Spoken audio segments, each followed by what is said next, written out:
It's amazing just how far we've come in such a short period of time on this Fanhome Iron Man Mark III build. I'm Ron Burke, Editor-in-Chief for GamingTrend.com. Thanks for joining me. Let's crack open another purple box and get to assembly.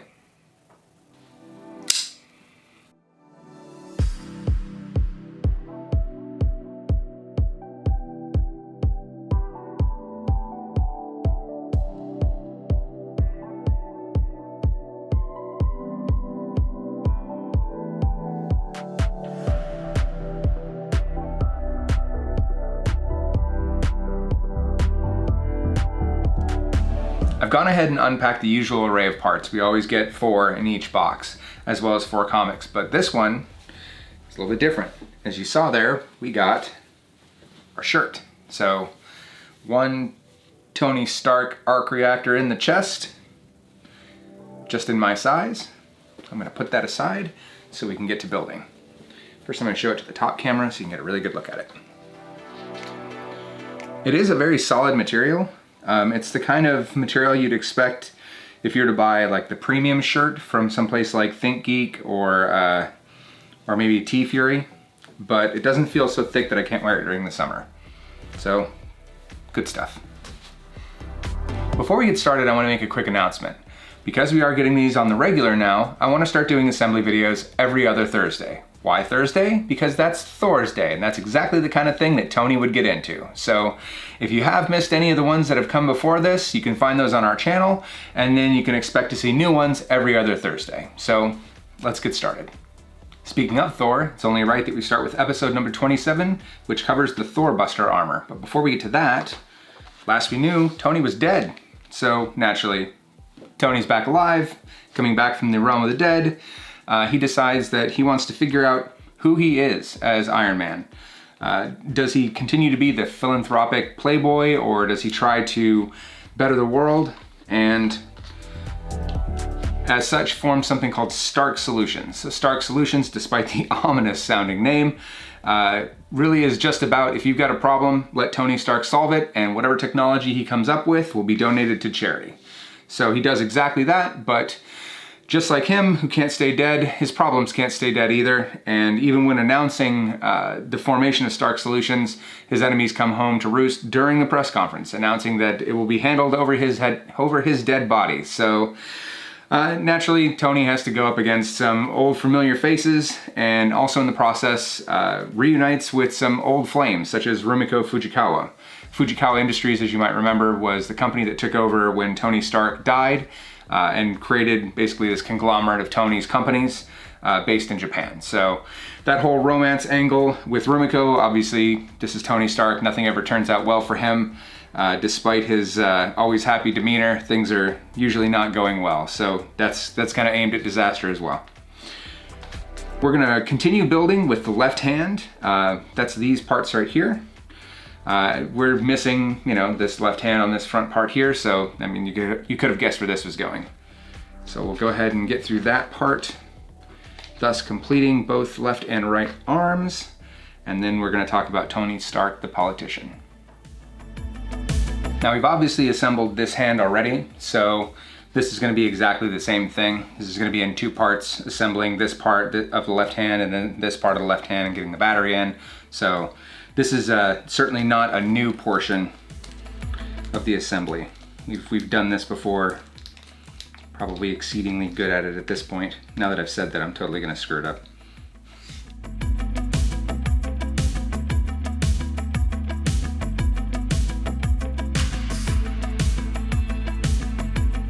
As before, we wanna make sure that these are tight enough where there's some resistance, but not so tight that they don't move. They should move pretty much like that.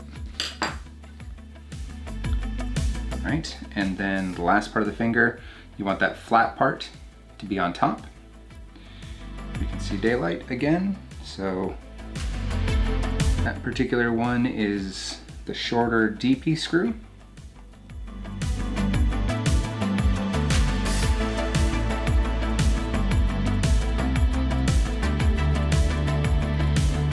Those screws are extra, and I think we're actually done because the rest is getting it assembled into the other part of the hand. So We're gonna go ahead and set this aside and take a look at Tony Stark, the politician.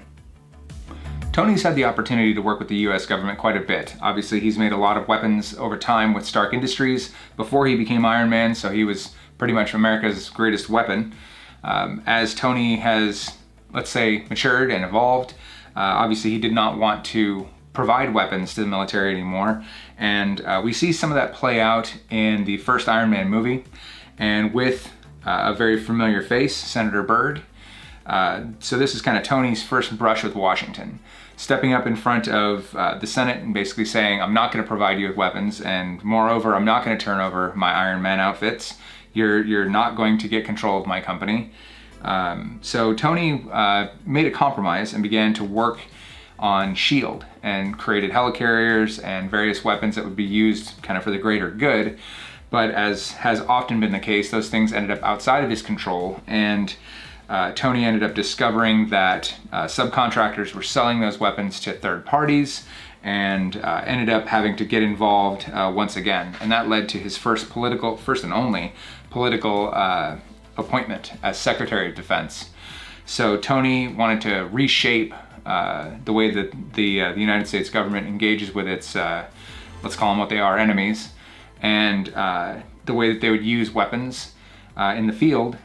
So he wanted to create a non-lethal task force that would allow them to fight wars without so many casualties. Unfortunately, in his speech to the UN, Tony is taken control of by Scarlet Witch, and she made him appear drunk, so that offended everybody, and they eventually called for his resignation. So that returned Tony back to trying to figure out how to work the system from the outside instead of from the inside. So this next section is all about another suit of armor that Tony's made, because every single one of these seems to end with a new suit of armor. It's kind of Tony's thing. You obviously have the Hulk Buster armor, which Tony built specifically to stop something, I don't know, Hulk-shaped. And then we have Ultron, which was meant to be kind of his armor around the world. This is where he thought it might be a good idea to be able to control Thor. I mean, obviously he's a god from Asgard. There's nothing in the world that can really oppose him, so Tony wanted to create weapons that would allow Tony to take on Thor should the need ever arise. So this is all about that armor and kind of his fight with Tony his fight with Thor that was kind of abbreviated in one of the other Iron Man movies. But it's an interesting read. Even if obviously we know the outcome, there's really no stopping Thor or Mjolnir. So without further ado, let's move on to episode 28 and take a look at what's in store for Tony next. Episode 28 covers the ablative armor, but it also covers something else.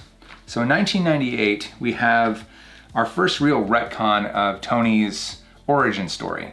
It's more in line with what we've seen with the movie. So you might recall a couple of my previous episodes, we talked about how Happy Hogan and Pepper Potts were together. They were a couple. Even though they had separated a couple of times, they were generally a couple. So in this retcon, we have a little bit of a different story. Neither Pepper nor Happy are aware that Iron Man is also Tony Stark, and they're both single, they're both free agents. So Pepper's still in charge of the company while Tony is out and about, and Happy is still his kind of right-hand man. And in this retcon, we have a global corporation called the Republic Oil and Natural Gas that are trying to sabotage Tony and ultimately kill Pepper and possibly Happy. Also unaware that Tony is Iron Man, they attempt to bribe Iron Man to make Tony look bad. Well, Happy catches wind of that and tries to convince Tony that all this is going on, and ultimately they foil their attempts, and that company is reformed as a company called Roxxon. So Roxxon's a very familiar foe for Tony, comes up quite a bit in a lot of his adventures, and this whole origin story is just a two-parter, but it does cover a lot of that retcon. So our assembly looks like we're going to be putting together the left hand. So give me just a second, I'm going to pull out the parts and we'll do exactly that. We've done this before, so let's get started. We're going to assemble the palm of the hand. That's going to be placing this clear plastic for the light to reflect from into the palm. You might remember that just fits right into that little slot. It can only go one way. And we're gonna lock those in with BM screws. There's only 2 holes despite there having 3 drill points.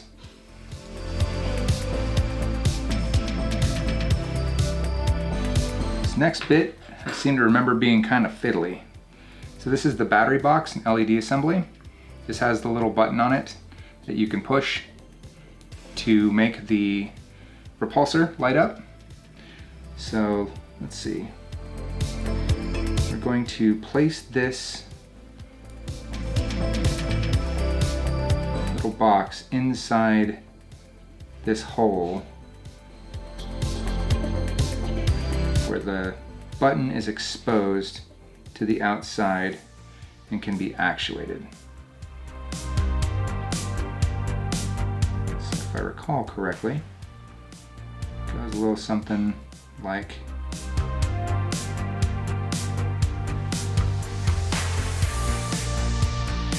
that, and then gets slotted into the hand. So give me just a moment and I'm going to do exactly that. Alright, so the button is sitting here at an angle. I've grabbed the other part of the hand. We're going to take that little nub there, that push button, put it into the hole, and then everything else lines up. We'll worry about all this cabling once we get everything locked down. So we're going to use, looks like IP screws. It's these guys over here to lock this in place.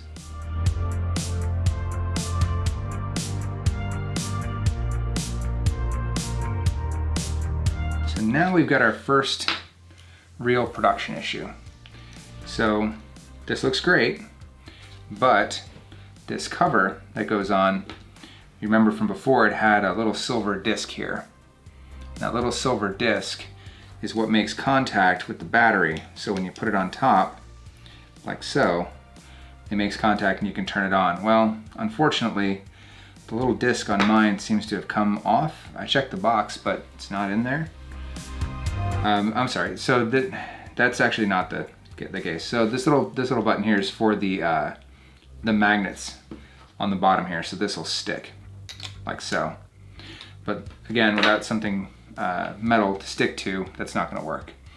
So we're gonna leave this off, and we'll have to contact them, and in a future episode I'll swap that out and we'll find out how the support system works.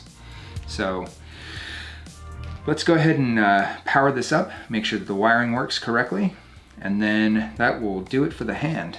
So let me fish this battery out. It's nice of them to supply those. This really is one-stop shopping.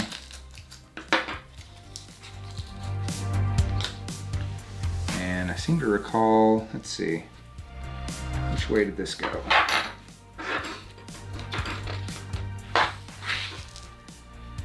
Positive towards the thumb.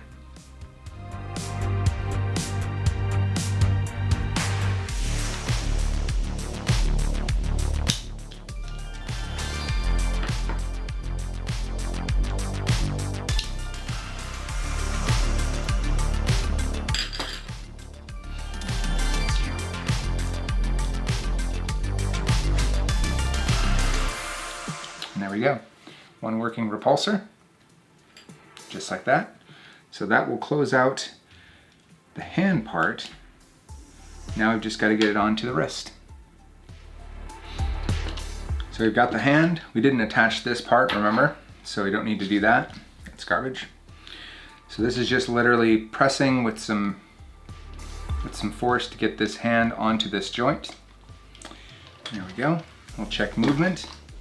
Looks like it turns freely. Wrist articulates just fine. Fingers are all still good. So we have completed another hand, and when this is done, we'll have that guard to cover the wrist. In this section of episode 28, we see the relationship between Tony Stark and Peter Parker. It has not always been friendly. First, I want to point out, check out the pink armor on the Jack Kirby Days Iron Man. Colorists have come a long way. So this relationship has kind of been adversarial at points. Their first meetup, Tony asked Peter for help in locating the Hulk, and Peter was too busy being the friendly neighborhood Spider-Man to help him. So, got kind of a thanks for nothing attitude back out of Tony. They teamed up a couple of times, taking on some pretty big villains, including, and this is kind of a spoiler, just the smallest of spoilers, for the new Spider-Man movie, No Way Home, including Kang the Conqueror. So in the end of the movie, you see where there's some tears in the sky and there's some silhouettes. If you're a nerd like I am, you're like, oh, I recognize that silhouette, that's Kang the Conqueror. So could that actually lead to a Kang the Conqueror storyline for Spider-Man? Well, there is a movie coming if you didn't know. So yes. All right, so back to the comic, nerd. Back to the comic. So they teamed up against a kind of a parade of villains, if you will, kind of some familiar names, but we're starting to get into the more modern Spider-Man comics here, and this leads up to the Civil War. So Tony finally teamed up with Spider-Man, and unfortunately Peter's house is destroyed. Well, his apartment anyway. He is living in New York and nobody has houses there. So his place is destroyed, and Peter, Aunt May, and Mary Jane all go back to the Avengers headquarters to live there, and that allows Tony to take Peter under his wing. So that creates that close relationship that we see in the movies, and Tony takes him under his wing as his protege. So essentially declaring, wherever I go, you go. And unfortunately, Tony's not always on the right side of ethics, or at least has done some questionable things, and that creates a rift between the two. At that point, Peter then breaks off and starts mentoring under Captain America, who he sees as a more ethically aligned person. So that creates that rift that ultimately splits open the Civil War narrative. So this covers all of that. Wouldn't be right if we didn't end this episode looking at another piece of armor. So this is the Ablative armor. This armor set is built around the idea of having anything impacts the armor slowly flake away or ablate the pieces of the armor, and then a kiln essentially on his back, replacing those pieces, essentially making it a living piece of armor, if you will. So it was built for the rigors of space. Any small asteroids that would hit it would cause that piece to slough off, and then the kiln would replace it. And then that would be bolstered by a force field that is generated all the way around the suit.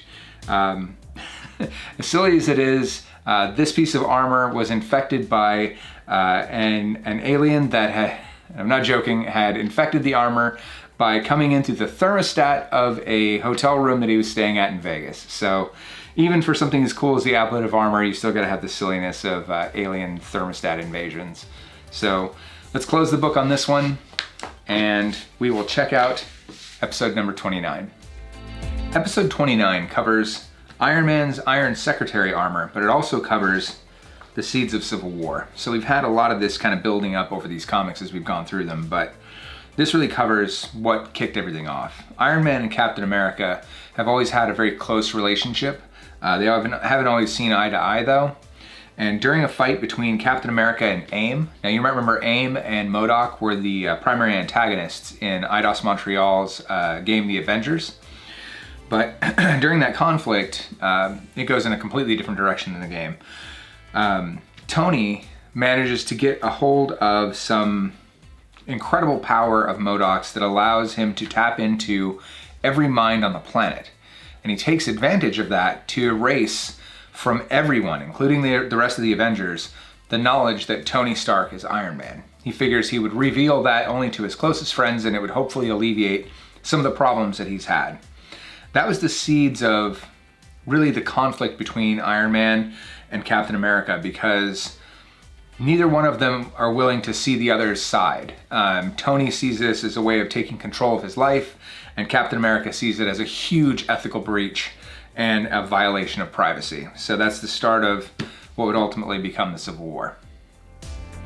The second half of that seed comes in a special edition called Annual, and in this we see the fight between MODOK, Captain America, and Iron Man.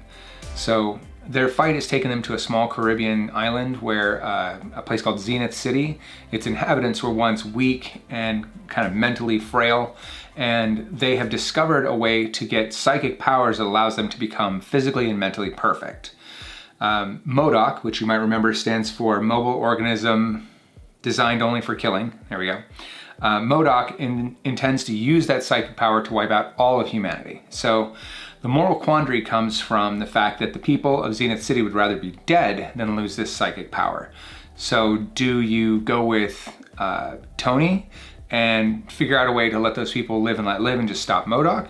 Or do you take the safe route and destroy that psychic power and return the people to their frail state and thus defeat MODOK that way? So the two have that moral hitch between them, and ultimately they go with Captain's plan, which is to destroy that psychic power, and that essentially weakens everybody on that island, so they're back to their frail and dying state. So that's the start of the morality rift between the two of these guys. All right, there are 2 holes on this gear ring, and it looks like it's going to go onto, let's see, the rear shaft as it's facing this way. And as usual, these can only lock in one way. Obviously that's incorrect, so we're going to spin that around, and that's where it'll sit. So without delaying any further, let's do exactly that. Obviously, unlike the arms, the legs are going to have to support the weight of all of this, and given that it is a blend of both plastic and metal, the end result's going to probably be pretty heavy. So it's good that they're giving us pieces that should be resilient, like these metal gear rings, because the legs are going to have to support the entire weight of the entire 2-foot statue. So that's done, that's in place. So we'll go ahead and continue on with the story and then close things up with, I'm guessing, another part of the knee. In one of the cooler retcons, we have the Maria Stark Foundation. Now, Tony Stark started off in 1963 as Iron Man, but now 20 years later, they've retconned in this idea that Tony Stark's parents, upon their death, founded this organization, this foundation, under Tony's mom's name, Maria Stark. This group helped Tony financially divest himself of the Avengers. So that way, he's not in direct control of the group through his money. All of that's being handled through this third-party entity, this foundation. But they had some other purposes as well. They provided healthcare insurance, life insurance. I mean, bad things happen to heroes all the time, and the people that survive them have to figure out a way to go on. This provided for that. They also even gave them a $1,000 salary, which, you know, if you're Peter Parker, probably a lot of money, but most of the Avengers actually turned that down. There were some other purposes to this group, though. We'll get to that in a minute.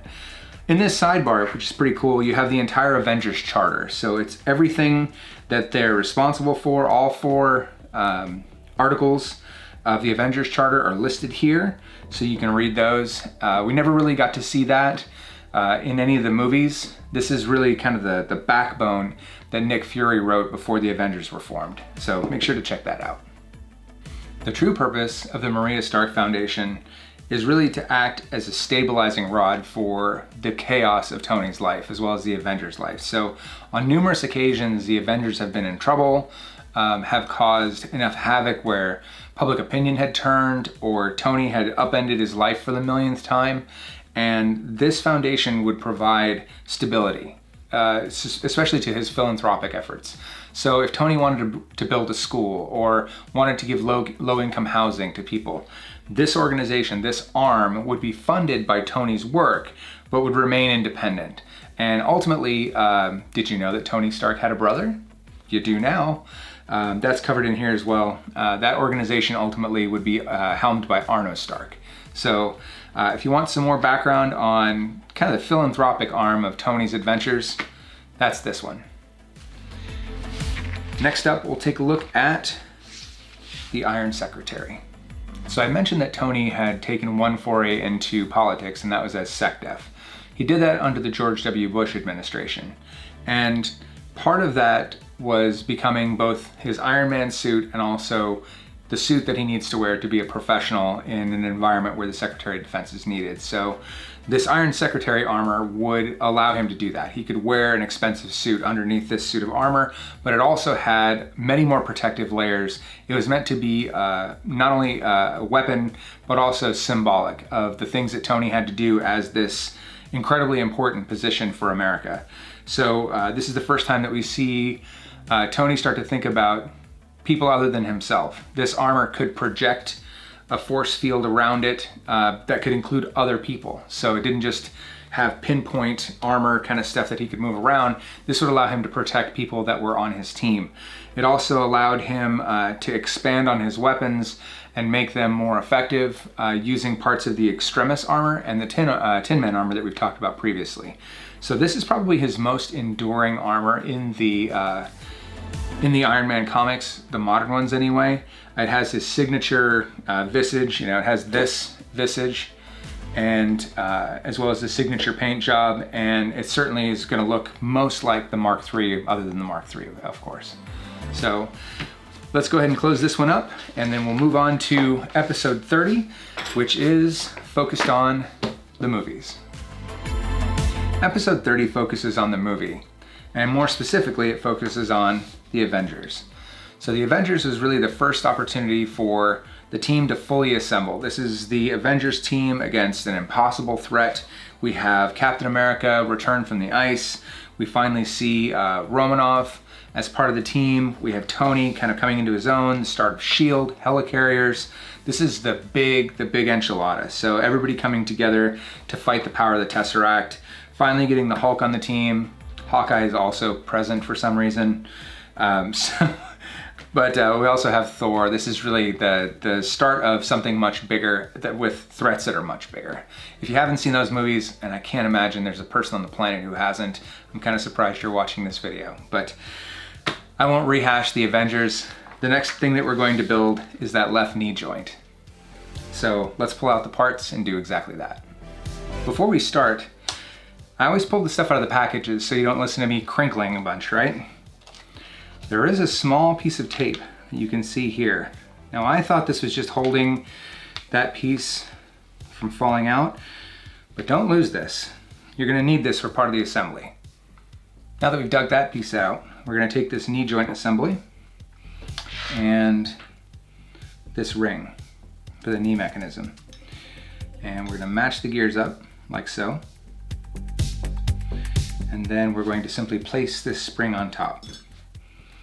That's it. That's it for that part. Hope we're gonna do more with that, because those would be very easy to lose.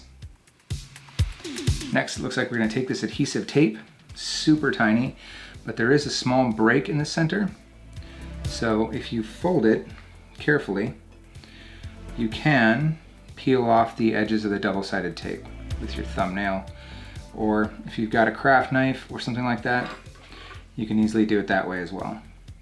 All right, using a pair of tweezers, I've got that piece on. And now we need to take off the rest of the adhesive back, because this is double-sided. I'm gonna try and do that with my finger, which I was able to do. And there we go. Now we have a sticky side to apply. We're gonna hold on to this, because that is gonna go inside here. So I need to carefully get that into position, which I'm gonna do like so. Or I'll just drop it in place and it'll somehow land exactly where I need it to go. Couldn't have done that twice if I tried, so hope it was as awesome on camera the first time, because I can't do it again. All right, so that tape will keep this locked in place like that. And ultimately, we're gonna flip it over and it's gonna drop on top like this and create a flexible knee joint.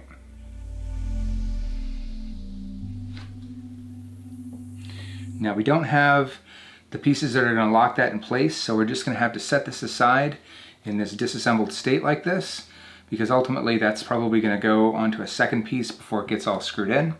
So that, my friends, is the end of our assembly for this week. So we'll talk about one last piece of armor and then we'll close it out. Now we've actually seen this come to life on the big screen, sort of.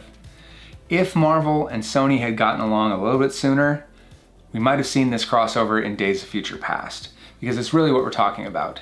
In the future, we have this massive time-ripping event that, if not stopped in the future, will completely destroy the past.